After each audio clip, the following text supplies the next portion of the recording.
Hi BRCC family, I'm Janice Brittsan, the Hospitality Coordinator.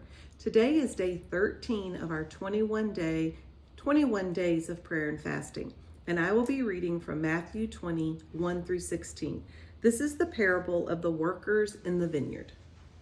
For the kingdom of heaven is like a landowner who went out early in the morning to hire men to work in his vineyard. He agreed to pay them a denarius for the day, and he sent them into his vineyard.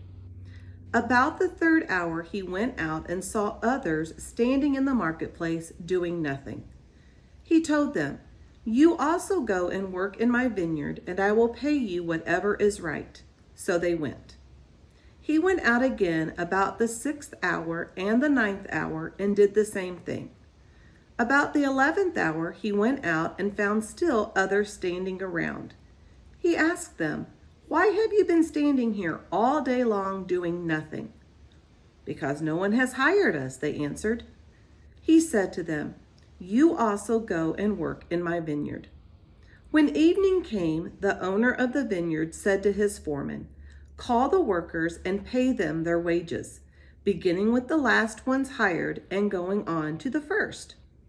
The workers who were hired about the 11th hour came, and each received a denarius. So when those who came who were hired first, they expected to receive more. But each one of them also received a denarius. When they received it, they began to grumble against the landowner. "These men who were hired last worked only 1 hour," they said, "and you have made them equal to us who have borne the burden of the work and the heat of the day." But he answered one of them, "Friend, I am not being unfair to you. Didn't you agree to work for a denarius? Take your pay and go.